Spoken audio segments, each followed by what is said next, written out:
잠깐 기도하고 말씀드렸습니다. 하나님, 여호와를 가까이 하면 내게 복이라 말씀하셨기에 이 시간 가까이 하고자 주 앞에 나왔습니다.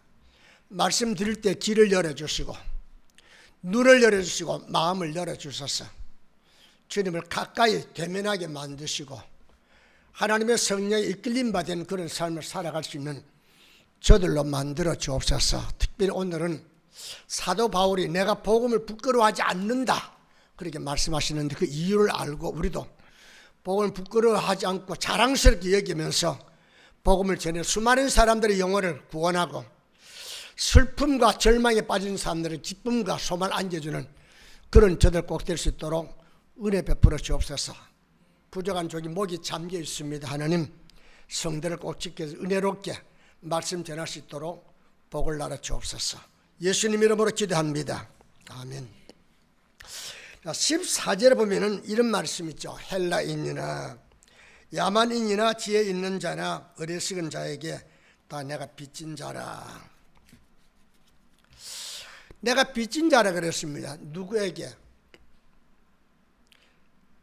특별히 내가 도움을 많이 받았다고 내가 감지하는 사람뿐만 아니라 저 사람 나하고는 별로 상관이 없는 사람인데 내가 무슨 저 사람의 도움을 받고 있나 그렇게 여겨지는 사람에게까지 나는 빚진 자다. 그렇게 고백합니다. 빚을 졌다는 말은 신세를 지고 은혜를 입었다 그런 뜻이죠. 물론 거기에는 뭐 의무적으로 빚을 갚아야 된다는 것보다는 내가 은혜를 입었기 때문에 내가 보답하는 차원에서 빚을 갚아야 할 의무가 있다 이렇게 느끼는 사람이죠. 사도 바울은 지금 그렇게 느끼고 있는 겁니다. 자기가 예수를 핍박하는 데 앞장섰던 사람이었거든요. 예수의 복음이 하나님을 믿는 유대인들 또 율법을 따르는 그들에게는 큰 장애물이 되고 방해꾼이 되는 줄 믿었기 때문에 본인의 입장에서는 하나님을 위한다는 생각에서 기독교인들을 박멸하는 것이 하나님께 영광이 되는 줄 알고 그가 앞장서가지고 기독교인을 박해하는 데 나섰던 겁니다. 그랬던 그가 예수를 만나고 진리를 알고 나니까 그렇게 미워하고 박해했던 그 예수가 바로 나를 구원하는 자가 되었고 세상에 미칠 온 세상에 미칠 큰 기쁨이 좋은 소식이라는 사실을 알게 되었을 때에 비로소 그는 내가 오늘 여기 예수 믿는 자가 되기까지는 그 수많은 사람들이 희생과 수고가 있었기에 오늘 내가 복음을 접하게 되었고 믿어 구원받게 되었다 하는 사실. 그래서 누구에게든지 그것이 설상 믿는 자는 말할 것도 없지만은 믿지 않는 자에게까지 나는 빚진 자라. 그렇기 때문에 나는 할 수 있는 대로 모든 이에게 복음을 전하는 그런 자가 되어야 되겠다. 그렇게 자기를 두둔하고 오늘 본문에서는 내가 복음을 부끄러워하지 아니한다 그렇게 외칩니다. 왜 그러냐? 복음이 가지고 있는 가치, 복음이 가지고 있는 결과 너무나 분명한데 그게 뭐예요? 구원을 안겨주기도 하지만은 복음에서 하나님의 능력이 나타나기 때문에 우리 인생을 변화시키는 그런 놀라운 역사를 가지고 있기 때문에 복음은 자랑스럽다 그렇게 이야기하는 겁니다. 그는 전에 예수님의 복음이 선지자들의 가르침과 율법에 어긋난다고 여겼던 까닭에 복음을 미워했습니다. 복음을 박멸하고자 믿는 자를 핍박하고 괴롭히는 박해자로 살았습니다. 예루살렘 교회가 핍박을 받고 스데반이 복음 전하다가 이제 끌려가서 신문을 받게 됐을 때 그는 그 앞에 서서 내가 이 스데반이라는 사람을 척결하는데 앞장서는 증인이 되어야 되겠다. 그래서 스데반의 옷을 관수할 정도로 그는 기독 신자를 박해하는데 앞장섰던 그런 사람이었어요. 자기 딴에는 정말로 하나님을 위하고 유대인들을 위한 것이라 생각했던 것이죠. 그런데 그가 어느 날 다메섹 도성에서 예수님을 만나고 지금까지 죽은 것으로 끝났다고 얘기했던 그 예수님이 살아 버려서 자기 앞에 나타나서 말씀하시고 또 그 복음 미치는 결과를 그가 알게 되는 순간 새 사람 거듭나면서 평생을 복음을 전하는 자로 변화됩니다. 누가 너 그렇게 하라 그랬던 게 아니라 복음을 알고 나니까 복음이 내게 주어지는 그 결과를 내가 아니까 내가 그냥 있을 수 없더란 말입니다. 그래서 복음을 전하는 당일성을 주장하면서 나는 복음을 전할 수밖에 없다. 설상 내가 복음을 전하는데 여러 가지 어려운 일을 당하고 부끄러움을 당하고 내가 불이익을 당한다 할지라도 나는 괴치 않는다. 나는 복음을 전해야 할 사람이고 이 복음 미치는 그 영향 때문에 나는 자랑스럽게 외친다. 이렇게 말을 합니다. 그런 예수님은 이런 줄 알았습니다. 예수님이 인간을 구원하기 위해 십자가에 죽었대요. 그리고 3일 만에 부활했답니다. 부활했던 그 예수님이 40일간 제자들과 같이 있다가 승천하셨다고 그래요. 그리고 또 하나님의 성령을 보내주셔서 그 성령의 충만을 입은 120여 명의 사람들 중심으로 기독교가 이렇게 성황리에 복음이 전파되고 있다는 사실을 알게 되었습니다. 그때만 해도 그는 도무지 이해가 안 됐습니다. 죽은 자가 어떻게 살아나는 거죠. 그래서 예수님께서 십자가에 죽는 것이 어떻게 우리 모든 인류를 위해 다 죽을 수 있겠는가? 그는 상식과 이해 측면에서 십자가의 죽음과 부활이 믿어지지 않았습니다. 그러니까 이건 완전히 사람 미혹시키는 이단들이다. 그렇게 생각했던 것이죠. 그런데 그가 예수를 만났죠. 그분과 그분의 복음의 비밀을 알게 됩니다. 그 순간 그는 내가 잘못 살았구나. 예수를 모든 믿는 자에게 주시는 하나님의 구원과 능력이 된다는 사실을 확신하게 되죠. 전에는 듣고 이해하려 했습니다. 그런데 지금은 들은 게 아니라 직접 보았습니다. 직접 말씀을 함께 나누었습니다. 예수를 만난 후 복음에 대한 확신을 갖게 되었습니다. 긍지를 갖게 되었습니다. 자의심을 가지게 되었습니다.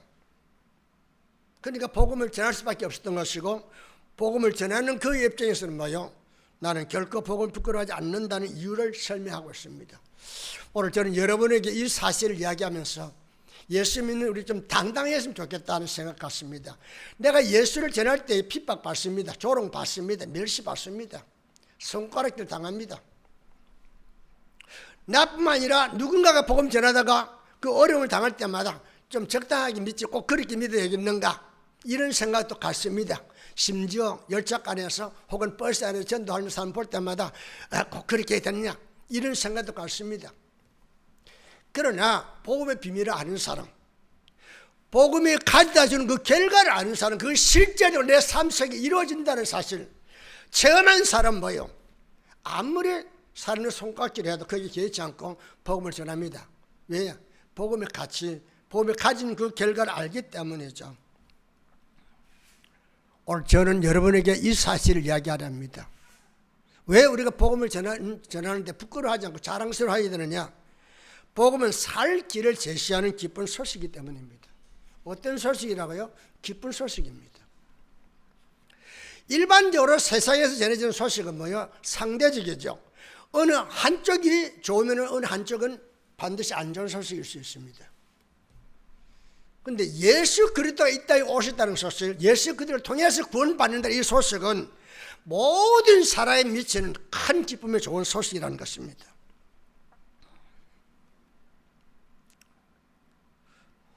이 소식을 설명하기 위해서 예를 하나 들겠습니다. 열왕기 7장에 보면은 아람 군대가 사마리아 성을 포위했습니다. 오랫동안 포위를 하다 보니까 사마리아에서 비축했던 양식이 그냥 고갈되었습니다. 양식이 없다 보니까 나중에는 사람이 뒤집어지면서 먹을 게 없다 보니 짐승을 잡아먹다 짐승도 잡아먹고 나고 없다 보니까 자기의 자녀들을 잡아먹는 그런 일이 벌어졌습니다. 비참한 일이 벌어졌어요. 그 사마리아 밖에, 성 밖에는 4명의 나병 환자가 있었습니다. 이 4명의 나병 환자는 사마리아 성에서 내버린 음식 찌꺼기가 떨어질 때 그걸 휘집어가지고 거기서 찾아서 먹었던 그런 사람들이었습니다. 그런데 성 안에 음식이 바닥에 나버리니까 버리는 게 없다 보니까 꼼짝없이 굶게 되었습니다. 어떻게 하면 좋겠는가? 살 길이 막연했습니다. 왜? 사람들을 나가면 문둥이 나병이라 이렇게 해가지고 돌팔매를 하니까 가까이 나가서 이야기할 상대가 없었습니다. 그러니 죽을 수밖에 없게 됐죠. 그래서 그 4명이 생각하기를, 자, 사마리아 성에서는 우리가 더 기대할 게 없다. 음식 찌꺼기가 버려지지 않으니까. 그런데 아랍 군대는 비축한 군량미가 있을 테니까 충분히 먹을 게 있지 않겠냐. 그러니 우리 비록 적군이지만은 아랍 군대가 이제 사령을 좀 해보자. 당신들이 먹는 군량미를 달라는 게 아니라 당신들이 먹고 남은 찌꺼기, 음식 찌꺼기를 좋으니 그거라도 우리에게 주신다면 우리가 살겠습니다. 그렇게 사정을 하기로 작정하고 4사람이 해가 저물어 갈 때에 아람 군대 진영으로 찾아갑니다. 가면서 온갖 걱정을 다 하죠. 우리가 나병에 앉아있지라도 저 사람들 우리를 적군으로 본다면 우리는 죽고 살지 못할 텐데 그들이 과연 우리를 사람 취급해 주겠는가 하는 생각도 가졌을 것이고, 음식을 내버릴지언정 우리한테 주겠는가 하는 그런 생각도 들을 것입니다. 그러나 다른 방법이 없잖아요. 여기 있으면 어차피 죽는 거니까 간혹 거기 가가지고 사정을 했는데 도움을 받으면 살 것이고, 그걸 아니면 죽어. 그럼 죽는 건 이미 우리가 각오한 것이니까 가자. 그래서 아랍 군대에게 도움을 청하고자 찾아갔습니다. 찾아가 보니까 군령을 지키는 군인들 한 사람도 없습니다. 보니까 여기저기서 밥하던 사람들, 밥하는 그 모습이 그냥 국도 끓이고 밥도 끓고 하는데 사람은 없습니다. 이 웬일인가? 한번 찾아보니까 무슨 일이 일어났는지 모르지만은 군대가 무슨 공격을 받은 것처럼 혼비백산해가지고 도망가느라고 정신이 없어가지고 있는 모든 군사물자 그냥 그대로 내버려도 도망간다는 사실을 그들이 인식을 하게 되죠. 군인도 한 사람도 없습니다. 먹을 건 풍족하고 지금 이제 소태에서요 이런 데서 밥 냄새가 나고 이럽니다. 그러니까 그들이 어찌 이런 일이 일어났나. 그러다가 그들은 숨겨있던 새로운 사실을 발견하게 된 것이죠. 무슨 일이 있었구나. 그래서 그들이 직전에 들어가서 음식을 배불리 먹습니다. 주인이 없으니까 실컷 먹었습니다. 먹다가 생각해 보니까 자기들은 이렇게 배불리 먹는데 지금 사마리아 성은 뭐요? 먹을 게 없어가지고 굶어 죽는 정도가 아니라 자식을 잡아먹는 그런 비극적인 일들이 일어나고 있는데, 야, 우리가 이렇게 우리도 먹기에 풍족할 뿐만 아니라 남은 이 음식을 저들에게 알려서 먹게 하는 것이 도리지, 만약에 우리가 참고 있다면은 저 사람들은 먹을 게 없어 굶어 죽는다는 그 책임을 우리가 지지 않겠는가. 간접적으로 우리가 저들 죽인 것이 되어지니까 저들 가서 이야기를 하자. 근데 그 4명 가운데는 뭐요? 의견이 분명했습니다. 야, 평소에 우리를 알기를 우습게 보고 나병이 났다면 나병이다 하면 돌팔매 했는데 우리를 맞이하겠는, 우리 말을 듣겠는가. 그래도 어쩌냐, 가서 외쳐야지.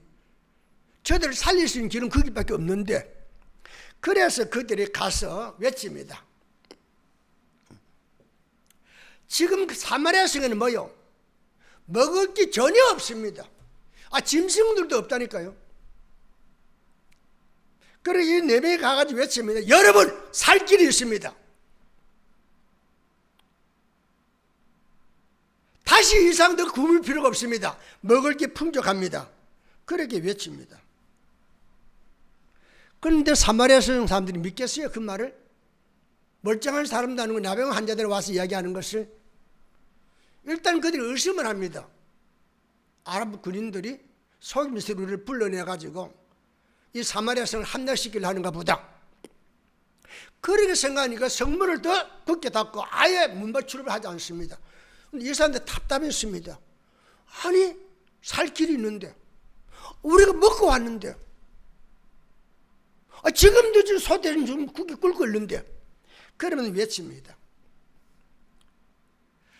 그 말을 지금 4명의 나병 환자가 외칠 때에 그 말을 듣는 사람들이 호응을 하여? 아니요, 전혀 안 해요. 오히려 미쳤다고 하죠. 욕을 하죠. 그래도 이 네 명의 환자는 뭐요? 할 수밖에 없죠. 그래야만이 저들을 살릴 수 있으니까 외칩니다. 살 길이 있다고, 먹을 양식이 있다고. 근데 아무도 믿으려고 하지 않습니다. 그런데 성중에 몇 사람이 누가 아나? 혹시 저들의 말이 참말일지. 그러니 그들이 이제 왕을 찾아가서 말합니다. 왕이에요, 저들의 말이 황당해서 우리가 믿기 어렵지만은 어떻습니까? 혹시 저들이 참말일 수 있지 않습니까? 우리가 확인을 해보시죠. 근데 확인해 보려니까 뭐요? 뭐 말이 있어, 말이 뭐지? 네 마리 있다고 그랬어요. 네 마리. 그 네 마리를 이제 풀어가지고 선물 열고 나가서 확인해 보니까 어떻게 되었어요? 믿어지지 않는 사건이 벌어지고 있죠. 아랍 군대에 그 많은 군수물자 그대로인데 사마리아 성이 앞으로 몇 달 먹을 수 있는 양식이 거기 있는 거 아니에요. 그래서 그들이 성문을 열고 가서 그를 취해서 사마리아 성이 살았다, 그 이야기가 나옵니다. 죽음의 공포가 두려운 곳에 굶어 죽어가는 사람들에게 먹을 것이 있다고 외칩니다. 멀쩡한 정신을 가진 사람들 입장에서는 믿기 어렵죠. 이해가 안 되니까, 그죠? 이해가 안 되지만 그 말은 믿어야 될 말이고 믿어야 사는 일입니다. 복음은 그와 같습니다. 똑똑한 사람일수록 복음에 대해서는 이해가 안 된단 말은 맞죠? 이해가 안 되죠. 초자연적인 기적의 역사가 어떻게 인간의 자연적인 머리를 가지고 이해가 됩니까? 안 되죠. 근데 우리는 그게 이해가 돼야 된다고 합니다. 이거를 믿으신 저건 안 믿겠대요. 둘 다 안 믿는 거죠. 근데 나는 이걸 믿는다는 거예요. 근데 이걸 믿으신 저건 못 믿겠다는 거예요. 그 말이 뭐예요? 내가 이해되어야만 믿고 이해되지 않은 걸 안 믿겠다는 것이죠. 이게 얼마나 금방진 이야기입니까? 오늘날 많은 사람들이 그런 식으로 하나님 말씀을 평가하고 불신하고 있습니다. 근데 복음은 뭐예요? 믿어지지 않는 사실을 계속 고집해서 외치는 겁니다. 왜? 믿을 수밖에 없는 일이고 믿어야 될 일이기 때문에 그것을 주관적으로 경험해보지 못한 사람은 이해가 안 됩니다. 근데 경험한 사람은 뭐요? 확실하거든요. 그래서 죽은 자를 살리는 이게 뭐요? 이게 기쁜 소식이고 이게 복음이라는 겁니다. 예수님이 탄생하실 때에 천군 천사들이 목자에게 나타나서 말씀하기를 무서워하지 말라. 보라, 온 백성에게 미칠 큰 기쁨의 좋은 소식을 너에게 전하노라. 오늘날 다윗의 동네 너희를 구주가 나서서 곧 그리스도 주시니라. 그렇게 전합니다. 그냥 하늘에서 천사만 이야기한 게 아닙니다. 천사가 동원되고 목자들이 동원되고 별이 동원되었습니다. 천군 천사들 노래소리가 들립니다. 왜 저 말을 온 백성에게, 이 말은 뭐예요? 누구에게든지 잘난 사람, 못난 사람, 배운 사람, 못 배운 사람 상관없이 모든 사람에게 미칠, 이 말은 영향을 줄 큰 기쁨의 소식. 큰 소식이 다 유익한 건 아니잖아요. 세상을 확 뒤집어 놓을 수 있는 그 엄청난 소식도 있습니다. 그러나 그렇다고 해서 다 기쁜 소식은 그건 아니에요. 그런데 예수님이 이 땅에 오신 소식은 뭐예요? 온 세상을 들었다 놓을 수 있는 큰 소식이라는 것입니다. 더 나아가서 기쁜 소식이라는 것입니다. 더 나아가서 좋은 소식이라는 거예요. 세상에 얼마나 많은 소식들이 있습니까? 그죠? 그런데 그게 다 기쁜 소식입니까? 다 좋은 소식입니까? 다 큰 소식입니까? 아니요. 그런데 유대 땅 베들레헴에 어린아이가 태어났다는 이 소식이 말이에요. 온 세상을 뒤집어 놓을 수 있는 큰 영향을 미치는 큰 소식이라는 거예요. 할렐루야. 이 예수 그리스도로 말미암아 세계 역사는 AD와 BC로 나누어지고 말잖아요. 여러분의 생애도 마찬가지요. 예수를 만나기 전과 예수 만나고 난 뒤가 분명히 다르잖아요. 그건 뭐요? 그 예수가 미치는 영향이 엄청나기 때문에 저는 내 자신을 돌아볼 때마다 나야 참으로 너는 많이 변했다 생각합니다. 왜 그러냐? 난 변할 수 없는 옹졸한 사람이었거든요. 그런데 그 예수 그리스도가 나를 이렇게 변화시키고 말았어요. 소심하고 속이 좁고 융통성 없는 그런 사람이었습니다. 그랬던 내 마음속에 주님께서 그 안에 순간부터 마음의 평안이 오게 되고 죽음마저도 담대하게 말해드릴 수 있는 그런 용기와 담력을 갖게 되는 것이죠. 이 천사가 외친 가장 크고 가장 기쁘고 가장 좋은 소식이 그 내용이 뭐냐? 너희를 위하여 구주가 났다는 겁니다. 너희를 위해서, 여러분을 위해서 예수님이 태어났다는 겁니다. 이 소식보다 큰 소식이 어디 있어요? 그런데 우리는 이 소식을 들으면서 다 남의 이야기를 듣습니다. 저건 나하고는 상관이 없는 소식인 것처럼. 자, 이 천사들의 이런 소리 들렸을 때에 하늘과 땅이 하다보고 천군천사와 사람들이 동원되어서 뭐라고 외칩니까? 지극히 높은 곳에서는 하나님께 영광이요, 땅에서는 기뻐하실 입은 사람들 중에 평화로다라, 이렇게 화답합니다. 하나님께 영광이요, 이 소식을 입은 사람들 다 평화와 자유와 기쁨이 넘치게 된다는 것이죠. 오늘 여러분 이 혜택을 누리고 있습니까? 믿음의 성도는 이 혜택을 누리고 있어야 됩니다. 나여 너는 참으로 행복한 자로다. 너처럼 하나님 은혜와 사랑을 입은 자가 누구냐? 라고 내가 내 자신에게 말할 수 있어야 됩니다. 그런데 당신 예수 믿어요? 그냥 예수 믿는 것 자체를 부끄럽게 여기고 있다고 한다면 이 사람 아직도 복음이 무엇인지를 모르는 사람이죠. 이처럼 땅과 하늘과 천사와 사람들 혼연일치하여 예수님의 탄생을 기뻐하는 것은 예수님의 탄생이 온 세상에 미칠 가장 큰 소식이고 가장 기쁜 소식이고 가장 좋은 소식이기 때문입니다. 이 소식을 알기 전과 알고 난 뒤에 인생은 달라지는 것이죠. 젊은 사울은 알기 전에는 뭐요? 자기는 적어도 가마리엘 문화에서 최고의 교육을 받은 사람으로 여겼습니다. 자기는 바리새인 중에 바리새인이 로마 시민권을 가진 사람입니다. 자기는 베냐민의 지파의 정말 양반집 아들이었습니다. 자기는 그야말로 자기 잘난맛에 살던 사람이에요. 그런데 그가 예수를 만나고 나니까 뭐요? 나는 죄인 중에 괴수요. 그 예수 그리스도만이 나의 자랑이라. 그러면서 내가 복음을 전할지라도 자랑할 것이 없으면 내가 부득불할 일임이라. 만일 복음을 전하지 않으면 내게 화가 있을 것이미로다. 내가 지금 복음을 전하는 것은 뭐요? 이미 복음으로 말미암아 빚진 자이기 때문에, 내가 받아야 할 것이기 때문에 믿는 게 아니라 이미 받은 것이기 때문에 내가 베푸는 자라. 그래서 복음의 비밀을 알고 있는 자의 복음의 전함의 당위성, 나는 당연히 전할 수밖에 없는 자, 전해야 된다는 것이죠. 왜? 알고 있기 때문에. 사는 방법을, 죄 용서받는 방법을, 심판에 벗어날 수 있는 방법을, 지옥에서 천국으로 갈 수 있는 방법을 내가 알고 있기 때문에 나는 전해야 한다는 것이죠. 안 전하면 나쁜 놈이라는 것이죠. 오늘 여러분과 내가 인생을 살아가면 그렇게 살아갑니까? 내가 정말 주 앞에서 주를 가까이 하면 내게 복이라는 사실, 그래 가까이 하지 못한다면 내가 나쁜 사람이라고 스스로 내가 자책해가면서 어떻게 하면 하나님과 가까이 하겠다는 이런 각오 속에서 신앙생활 하고 있습니까?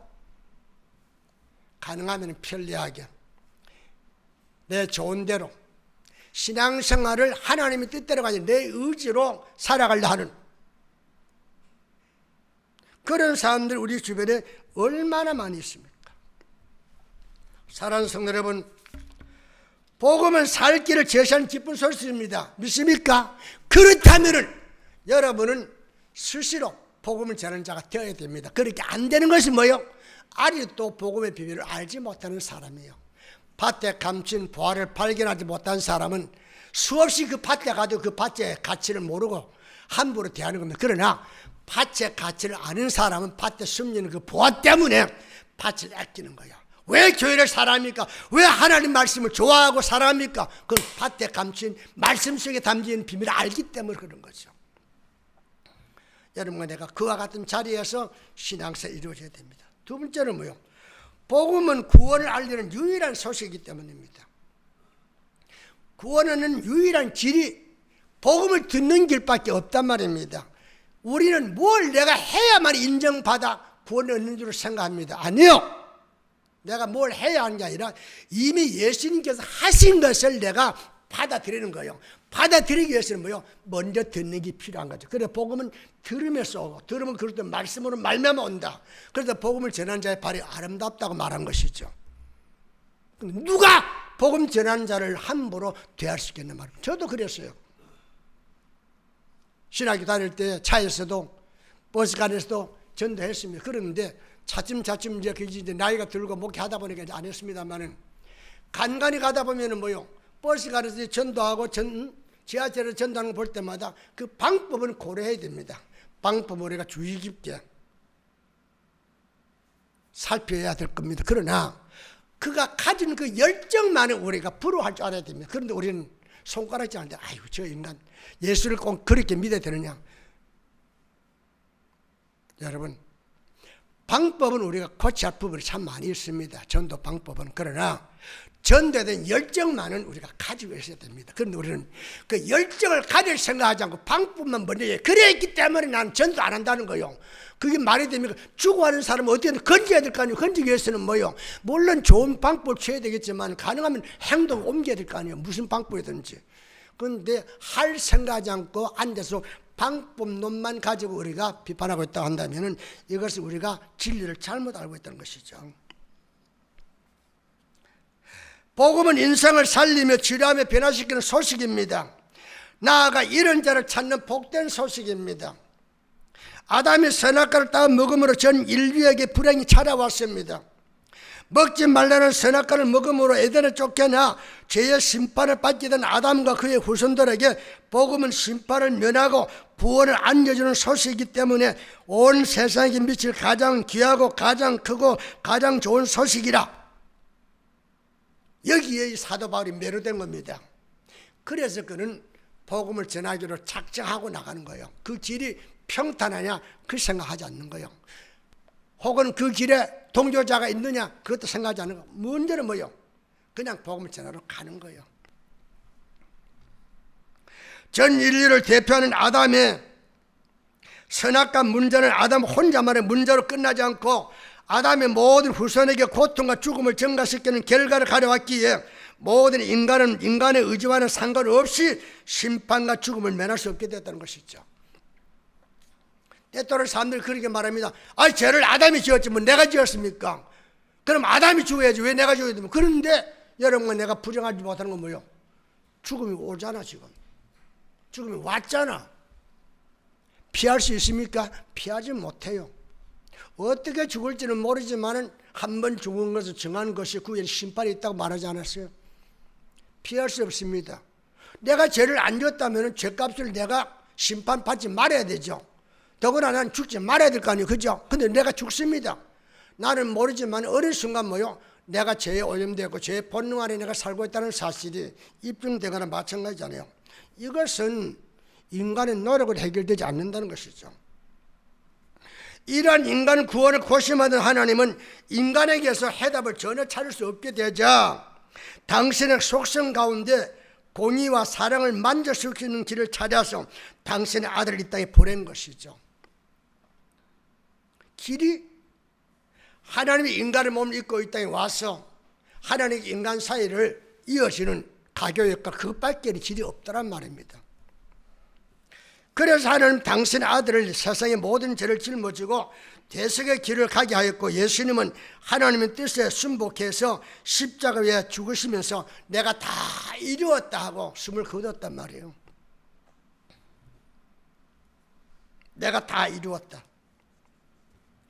이 외침은 하나님의 사랑과 공의를 만족해 함으로 모든 죄의 요구를 충족시켜 구원의 길을 완성했다는 하나님께 보내는 메시지입니다. 하나님, 아버지의 뜻을 따라 내가 이 땅에 와서 십자가를 지고 아버지가 원했던 대로 인간 구원의 길을 완성했습니다 하는 메시지예요. 또 다른 건 뭐예요? 사탄에게 인간을 계속해서 죄를 고발하잖아요. 너 이런 죄 저런 죄, 그래 너는 죽을 놈이라, 너는 심판받아, 너는 지옥가에 마땅할 인간이다, 이렇게 송사하고 있는 사탄에게 예수님께서 이 모든 인간의 죄를 내가 다 혼자 짊어지고 대속의 죽음을 대하는 순간 사탄이 인간을 송사할 수 있는 모든 조건을 다 파괴시켜버린 거죠. 그래서 사탄에게 승리 메시지를 보내는 겁니다. 내가 다 이루었다. 이제는 꼼짝하지 말라는 거예요. 네가 아무리 죄를 송사해도 내가 저들을 구원한다 이거죠. 믿는 자를. 그 다음에 세상을 위한 승리입니다. 모든 인생들은 뭐요? 죄의 노예가 되어 있습니다. 죽음의 노예가 되어 있습니다. 피할 길 없잖아요. 그런 인생에게 예수 안에서 죄를 회개할 때에 죄 용서받고 잃어버렸던 자유와 평안과 은혜를 누릴 수 있는 그런 자리에 이르게 되었던 겁니다. 그래 예수 믿을 때 그와 같은 역사가 있다는 거예요. 그러므로 그가 죽으심으로 우리를 살게 했던 것이죠. 그러니까 예수님이 죽음이 없다면 여러분과 나에게는 다시금 뭐요? 부활의 역사가 일어날 수 없다는 것이죠. 그래서 예수님은 이렇게 말하죠. 나로 말미암지 않고 누구요? 당신 자신으로 말미암지 않고는 아무도 아버지께로 올 자가 없느니라. 오직 아버지께로 갈 수 있는 유일한 길은 뭐요? 예수님을 통한 그 길밖에 없다는 것이죠. 베드로는 이렇게 말하죠. 다른 이로서는 구원을 얻을 수 없나니 천하 인간의 구원을 얻을 만한 다른 일은 우리에게 주신 일이 없음이니라. 다른 이로서는 구원이 없단 말이에요. 석가도 좋고 공자도 좋고 소크라테스도 좋고 다 좋아요. 훌륭한 사람들이니까 그들 가르치면 우리가 배워야 할 게 있고 그래요. 그러나 인간의 죄 문제를 해결할 수 있는 분은 아니라는 것이죠. 인간의 죄 문제를 해결할 수 있는 유일한 분은 누구? 예수밖에 없다는 거예요. 그래서 사도 바울은 이렇게 말입니다. 내게는 우리 주 예수 그리스도의 십자가 외에는 결코 자랑할 것이 없나니라고 자랑합니다. 사도 바울이 외쳤던 그 당시에 그 십자가는 뭐요? 정말 부끄러운 십자가요. 비참한 십자가요. 사형 집행하는 도구조 가운데 가장 고통스러운 십자가입니다. 그게 무슨 자랑이 되겠어요? 그런데 사도 바울은 그게 자랑스럽다는 거죠. 그게 있었기 때문에 고통은 예수님이 당했지만은 그 고통 때문에 오늘 내가 산 자가 되었다는 것이죠. 복음만이 유일하게 구원을 안겨주는 소식이기 때문에 복음이 그렇게 자랑스럽다는 사실을 지금 사도 바울이 외치고 있는 겁니다. 그렇다면은 여러분은 이 복음 예수님의 십자가에 대해서 자랑스럽습니까? 다른 것은 혹시 내가 빼앗길지 몰라도 예수의 십자가를 믿는 이 믿음만은 빼앗길 수 없다고 하는 그런 각오 속에서 여러분이 살아가고 있느냐 이 말이에요. 세 번째로는 복음에는 하나님의 능력이 나타나기 때문입니다. 환자에게 고칠 의사가 있다는 것, 이 기쁜 소식이죠. 저는 많은 죽음의 고비를 넘기면서 여기까지 왔습니다. 병원에서 못 고친다 그랬어요. 근데 오늘 살아있습니다. 어떻게 내가 여기까지 살아왔는지 나는 그것까지 다 설명 못하겠어요. 그러나 분명 그 병원에서는 고치지 못했는데 내가 보냈는데 오늘 내가 살아있단 말입니다. 내가 확실히 믿는 것은 뭐예요? 하나님이 어느 순간 내게 당신의 치료하는 권능을 베풀어 주셨기에 오늘 내가 산 자가 되고 여러분 복음을 전하는 자가 되었다는 것입니다. 병들었지만 의사가 있다면 희망이 있잖아요. 그죠? 그런데 별 그렇게 위험한 병이 아닐지라면 의사가 없다면 평생을 그 짐을 지고 살아가야 되지 않겠습니까? 슬픔과 괴로움만 있는 것은 즐거움과 기쁨이 있다는 것, 이 기쁜 소식이잖아요. 절망이 들어온 것은 소망과 위로를 안겨주는 것이 복음이죠. 이런 소식이 있다는 것 자체가 얼마나 귀한 소식입니까? 자, 예수님이 지극히 사랑하는 마르다와 마리아, 나사렛 가정이 있습니다. 어느 날 살아온 나사렛 병들었으면 그래서 마르다와 마리아가 자기 오빠가 병됐다는 사실을 예수님께 전달합니다. 예수님, 당신의 사랑하는 자가 병들었나이다.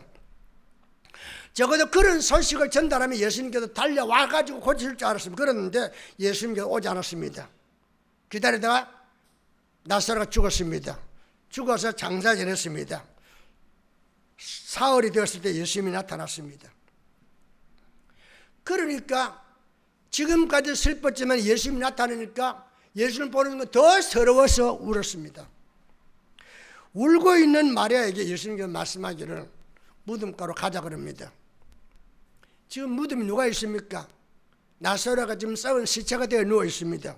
글로 가자는 거예요. 뭐하러 갑니까? 아니 나사로를 그렇게 보고 싶어 했다면 진작 와야지. 살았을 때 와서 고쳐주기나 해야지. 지금 썩은 냄새 나는데 그제 찾아가서 뭐하겠네 이 말이요. 그런데 예수님께서 가자합니다. 머무르고 있는 그들에게 말하기를 예수님께서 무덤을 가로막고 돌을 치우라는 거예요. 아니 장사 지내기 전에 와가지고 예수님이 나사로를 만나줘야지. 이제 끝났는데 이제 와서 뭘 시체 안 치려고 뭘 하겠네 이 말이에요. 그러는데 돌을 치우라는 거예요. 그리고 나사로한테 가자는 거예요. 이 자매들 입장에서는 뭐예요? 왜 진작 와서 살리지 않느냐는 그런 고백을 할 수밖에 없어요. 그러면서 아마 원망을 했을 거예요. 그러니까 예수님 그때 말씀하기를 내가 믿으면 하나님의 영광을 보리라. 그렇게 말씀합니다. 그 말에 마르다와 마리아는 더 이상 말하지 못하고 무덤을 지키죠. 예수님께서 나사로야 이래 나오라는 순간 나사로가 걸어서 나와서 수위를 동인 채 걸어 나왔다 그랬습니다.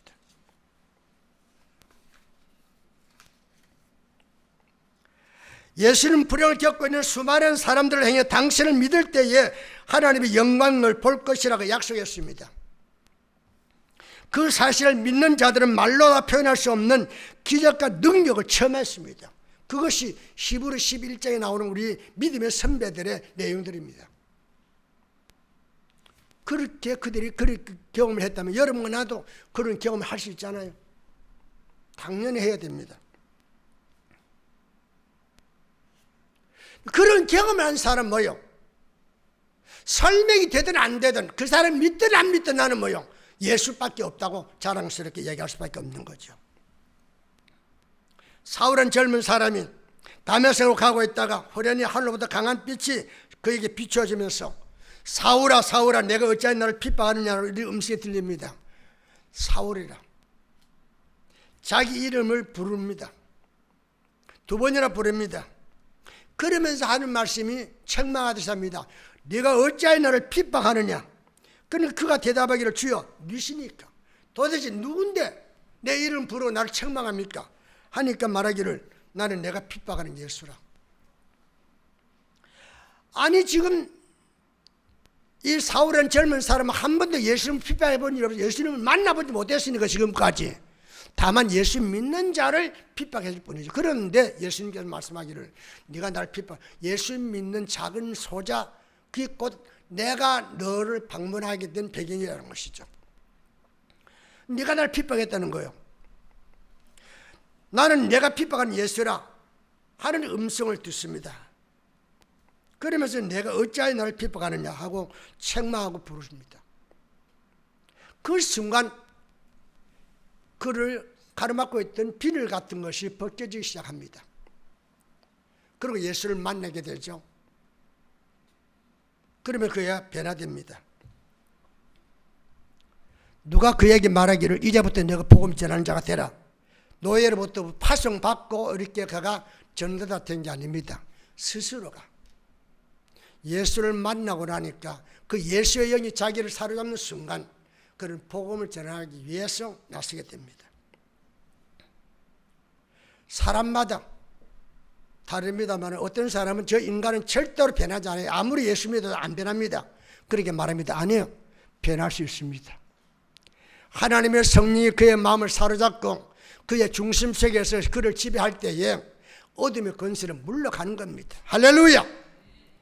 여러분 어둠은 절대로 우리가 빗자루 쓸어내지 못합니다. 밖에서 퍼내지 못합니다. 그런데 물리치는 방법 하나 있습니다. 스위치만 넣으면 빛이 들어오는 순간 어둠이 물러가는 겁니다. 하나님의 성령이 우리 속에 들어오는 순간 천하 없는 것도 견디지 못해 물러가는 겁니다. 그래서 하나님의 능력이 복음 안에서 나타나기 때문에 우리의 삶에 끊임없는 변화는 일어나게 된다는 것이죠. 백부장 하인이 예수님을 사람 보내서 말하기를 주인 예수님 내 하인이 병들어 죽게 하게 되었습니다. 제발 저를 불쌍히 여겨주세요. 그러니까 예수님께서 그럼 내가 가리라. 그러니까 그가 하는 말이 예수님 올 필요가 없습니다. 거기에서 말씀은 되겠습니다. 내가 백부장인데 내 위에 천부장이 내게 명령시키면 100부장이 내가 순종합니다. 100부장이 내가 50부장에게 명령하면 50부장이 내 명령에 따라 움직입니다. 이 모든 우주 만물이 다 주의 손에 있습니다. 주님 명령하면은 명령한 대로 됩니다. 시 공간을 초월해서 있는 장소에서 내 하인을 위해서 말씀하셔도 내 하인의 병이 낫습니다. 할렐루야. 어떻게 됐어요? 고침 받았잖아요. 설명이 됩니까? 설명 안 돼요. 소경이 눈을 떴습니다. 너 어떻게 눈을 떴느냐? 예수라는 분이 진흙을 이겨 내 눈에 발라주면서 실라 모자가 시체라고 내가 시체 눈이 떠졌습니다. 이 사람아, 진흙을 눈에 바르면 눈이 더 상해가 더 나빠지지 어떻게 고침 받겠느냐? 글쎄 말은 그렇지만은 내가 비볐는데 그 순간 눈이 떠졌어요. 누가 이기겠어요? 이론적으로 이길 수 있어요? 나는 경험했는데. 흉악한 귀신에 걸려 고생하는 딸 때문에 스루브의 여인이 예수님을 찾아왔습니다. 예수, 다윗의 자손 예수여 나를 불쌍히 여기소서. 예수님 제자들 그 대화를 나누며 가고 있는데 자기 말을 듣지 않으니까 또다시 외쳐 부릅니다. 다윗의 자손 예수여 나를 불쌍히 여겨주소서. 예수님은 그래도 대답하지 않습니다. 그러니까 옆에 있는 제자들의 말하기를 선생님, 저 여자가 뒤에 자꾸 소리 지르니까 귀찮을 것 같은데 쫓아버립시다. 그러니까 예수님이 뒤를 돌아보면서 자녀의 떡을 취해서 개에게 던질 수 있겠느냐? 이 말은 뭐요? 너는 개 같은 종자라는 것이죠. 얼마나 자존심 상하고 얼마나 체면을 구기는 이야기입니까? 여러분과 내가 그 입장이었다면 어디 예수? 그러면서 아마 욕을 싸그리 할 겁니다. 그렇죠? 근데 그녀는 말하기를 옳습니다. 자녀의 떡을 개가 짓는다고 주진 않습니다. 그러나 자녀들이 먹다가 남 부스러기는 개에게 던지지 않습니까? 나를 개 취급한다면 그 부스러기라도 내게 주신다면 내가 고침받을 수 있겠습니다. 그 순간 내 믿음대로 될지니 할렐루야. 고침받잖아요. 중풍병자가 의심이 많았습니다. 근데 친구 4명이 와가지고 여보게 예수님 만나면 고침받을 수 있어. 우리 예수님께로 가자. 그래 들것에 이렇게 담겨서 갔습니다. 근데 예수님 찾아가니까 사람들이 너무 많이 우리 집에 있으니까 들어갈 수 없어요. 그래서 남의 집 지붕을 뚫었습니다. 그게 가당치 않은 이야기예요. 그런데 4명은 뭐요? 예수님께로 가면은 예수님께 반드시 반응을 보인다는 거예요. 어떻게 고칠지는 모르지만 반드시 고쳐줄 거다 이거요. 그래서 지붕을 뚫고 달아내리는데 예수님께서 그들의 믿음을 보시고 일어나 걸어가라. 그래서 자기의 들 것을 가지고 갔다는 그런 이야기가 나오잖아요. 어떻게 이런 일이 가능할까요? 복음의 하나님의 능력이 같이 하고 있기 때문에 할렐루야. 복음은 그런 능력을 갖습니다. 그렇기 때문에 복음이 이르는 곳마다 뭐요? 변화가 일어나게 되는 거예요. 복음이 나타나는 곳마다 뭐요? 하나님 증거가 일어나면 그래서 고침도 받고 귀신도 떠나가게 되고 변화가 나타나게 된단 말이에요.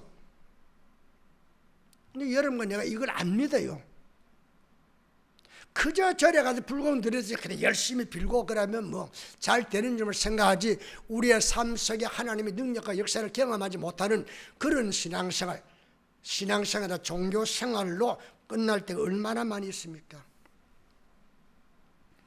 사랑하는 성도들은 복음은 진행형입니다. 현재 진행형입니다. 오순절날 이후로 모든 기적과 역사가 끝난 게 아닙니다. 예수님께서 말씀하기를 내가 가는 건 너에게 유익되니 성령이 오시면 그 성령이 너희를 주관할 텐데 너희가 나보다 더 큰 일을 하리라. 이 말은 뭐예요? 복음이 필요할 때 하나님은 역사하신다 그 말씀이에요. 모든 환자를 다 고치는 건 아닐지라도 하나님은 당신 이름을 영화롭게 해야 할 때에 그 순간에 오면은 고치는 그런 역사를 안겨주게 된다는 것이죠. 그런데 예수님은 이렇게 말하죠. 누구든지 사람 앞에서 나를 시인하면 나도 하늘에 계신 내 아버지 앞에서 그를 시인할 것이요. 이 말은 뭐요? 사람 앞에서 예수님을 자랑하고 예수님을 인정하면은 예수님께서 하나님 앞에 가서 비록 이 사람의 죄와 허물이 그 당시에 송사되고 그 다음에 드러난 날짜도 예수님께 대변해 주겠다 이 말씀이에요. 네가 사람들 앞에 나를 인정하면 나도 하나님 앞에 너를 인정해 주겠다, 그런 말씀이에요. 이 말은 뭐 바꿔 말한다면 네가 사람들 앞에 나를 부끄러워 여기면 나도 하나님 앞에서 너를 부끄러워 여기겠다, 이 말씀이에요. 사도 바울처럼 내가 복음을 부끄러워하지 아니하면은 하나님도 나를 부끄러워 여기지 아니한다 이거죠. 내가 하나님을 자랑스럽게 여긴다면은 하나님도 나를 자랑스럽게 여길 것이다, 그런 말씀이죠. 여러분 어떻게 하겠어요? 복음을 계속 부끄러워하며 살겠어요? 그렇지 않으면 복음을 당당하게 자랑스럽게 여기면서 나는 예수를 믿는 자요,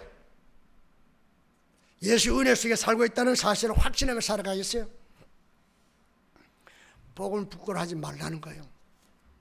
제가 많은 사람들 만날 때마다 복음을 담대하게 이야기하는 사람이 있는가 하면은 자기는 한 번도 교회 가보지도 않은 사람처럼 자기를 숨기고 있는 사람이 있어요. 왜 그렇게 살아내 말이에요. 내가 적어도 교회를 다니는 사람 같으면 나 예수 믿는 사람이에요, 나 예수 믿고 이러고 왔던 복을 받았습니다, 난 이렇게 확신해요, 이게 와야 될 거 아니에요. 그래야 대화가 될 거 아니에요. 그래서 자기를 숨기고 있다면은 주님께서 과연 기뻐하겠는가 하는 말씀입니다. 부끄러워할 이유가 없고 오히려 자랑하라는 겁니다.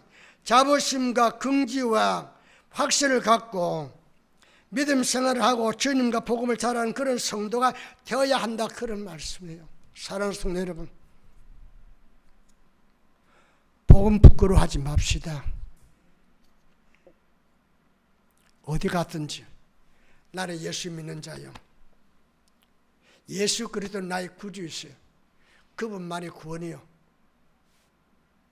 그분 안에서만 영생이 있다는 확신. 그래서 어디든지 예수를 자랑하는 그런 성도, 복음을 부끄럽게 여기지 않는 그런 성도가 되기를 주의 이름으로 축원합니다. 기도하겠습니다. 하나님, 귀한 말씀 들었습니다. 복음은 이렇게 위대한 역사를 안겨줍니다. 복음은 우리에게 살 길을 제시하는 기쁜 소식입니다. 복음은 우리에게 구원을 안겨주는 유일한 소식입니다. 복음에는 하나님의 능력이 나타납니다. 그렇기 때문에 복음을 자랑스럽게 여기고 복음을 증거하는 사람을 통해서 하나님의 역사는 끊임없이 나타나는데, 우리가 이 복음을 가렸다면서 복음을 부끄러워 여기기 때문에 숨겨두고 있어서 복음의 역사를 가려울 때가 얼마나 많은지 모릅니다. 하나님 아버지, 복음을 부끄러워 여기지 않는, 자랑스럽게 여기는 우리 초대교회 모든 성도들 꼭 될 수 있도록 은혜 베풀어 주옵소서. 예수님 이름으로 기도합니다. 아멘.